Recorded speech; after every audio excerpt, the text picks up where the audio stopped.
আলাইকুম রহমতুল্লাহ বারকাত। সম্মানিত ভিউয়ার্স, দেখেন আমেরিকা ডোনাল্ড ট্রাম্পের যে কি পাগলামি।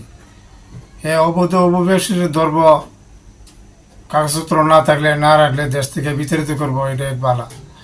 হে অবৈধ অভিবাসীর উসিলা দিয়া অনেক মানুষকে হয়রানি করতেছে। দেখেন মাথার চুল কামাইয়া জেলো ভাড়ায়, পায়ের শিকল লাগাইছে, হাতের বেরি লাগাইছে। এই ধরনের আসামি তো আমি দেখি নাই দুনিয়াতে কোনো সময়। এখন ডোনাল্ড ট্রাম্পের নতুন করে ইতিহাস সৃষ্টি করতেছে। আপনারা ডোনাল্ড ট্রাম্পের কাহিনীগুলি দেখেন দেখেন এই ভিডিওতে ডোনাল্ড ট্রাম্পের কি পাগলামি। বিমান থেকে নামছে শত শত মানুষ। সামরিক পোশাক পরা রক্ষীরা কঠোর নিরাপত্তায় তাদের নিয়ে ফেলে দেন সবার মাথার চুল। হাত পায়ে বাঁধা হয় শিকল, পরানো হয় সাদা পোশাক। এই দৃশ্য কোনো সিনেমার নয়, বরং বাস্তব। কিন্তু কেন? ট্রাম্প ক্ষমতায় আসার পর যেন বিতর্ক তার ছায়াসঙ্গী হয়ে গেছে।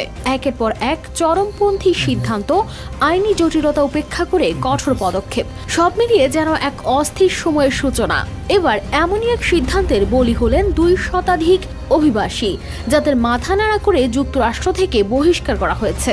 আদালত এই বহিষ্কার বন্ধের নির্দেশ দিলেও শত শত অভিবাসীকে মাথা কামিয়ে ঢোকানো হয়েছে কারাগারে, যাদের বেশিরভাগের বিরুদ্ধে কোনো অপরাধের প্রমাণ নেই। তবে ট্রাম্প প্রশাসন বলছে তারা ভয়ঙ্কর অপরাধী গ্যাংয়ের সদস্য।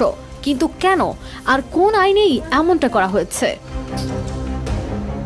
ট্রাম্প প্রশাসন দ্বিতীয় বিশ্বযুদ্ধের পর প্রথমবারের মতো 1998 সালের এলিয়েন এনিমিস অ্যাক্ট প্রয়োগ করেছে। এটি একটি যুদ্ধকালীন আইন, যা সাধারণত রাষ্ট্রের শত্রুদের বিরুদ্ধে ব্যবহার করা হয়। দেশ জুড়ে তোলপাড় ওয়ালটন ফ্রিজ কিনে আপনিও হয়ে যেতে পারেন মিলেনিয়ার। এই আইনের অধীনে প্রেসিডেন্ট যদি মনে করেন কোনো বিদেশি গোষ্ঠী জাতীয় নিরাপত্তার জন্য হুমকি, তবে তিনি তাদের আটক বা বহিষ্কার করতে পারেন। ট্রাম্প প্রশাসনের দাবি, বহিষ্কৃত এই অভিবাসীরা ভয়ঙ্কর ভেনেজুয়েলান অপরাধী গ্যাং ট্রেন ডি আরোগায় এর সদস্য। তাই দ্রুত তাদের বিরুদ্ধে ধরপাকড় শুরু হয়।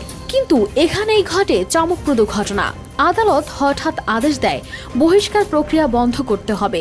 তবে ততক্ষণে 2টি বিমান আকাশে। বিচারক মৌখিকভাবে নির্দেশ দেন বিমানগুলো ফিরিয়ে আনতে, কিন্তু ট্রাম্প প্রশাসন সেই আদেশ মানেনি। ফলে নির্ধারিত সময়ে বিমান দুটি এল সালভাদর ও হন্ডুরাসে পৌঁছে যায়। সেখানে অভিবাসীদের কড়া নিরাপত্তায় নিয়ে যাওয়া হয়, তাদের মাথা নাড়া করে ঢোকানো হয় কারাগারে। কিন্তু ট্রাম্প প্রশাসন প্রমাণ দেখাতে পারেনি যে তারা সত্যি অপরাধী। এই ঘটনায় আন্তর্জাতিক মহল ক্ষোভে ফেটে পড়েছে। মানবাধিকার সংস্থাগুলোর অভিযোগ, এই আইন ব্যবহার করে নিরপরাধ অভিবাসীদের টার্গেট করা হচ্ছে। ভেনেজুয়েলার সরকার আরও এক ধাপ এগিয়ে এটিকে নাৎসি জামানার সঙ্গে তুলনা করেছে। তাদের মতে ট্রাম্প প্রশাসন ইতিহাসের অন্ধকারতম অধ্যায় ফিরিয়ে আনতে চাইছে। তবে ট্রাম্প এ নিয়ে মোটেই উদ্বিগ্ন নয়। সাংবাদিকদের প্রশ্নের জবাবে তিনি আইনজীবীদের জিজ্ঞেস করতে বলেন। তবে তিনি এটুকু জানেন,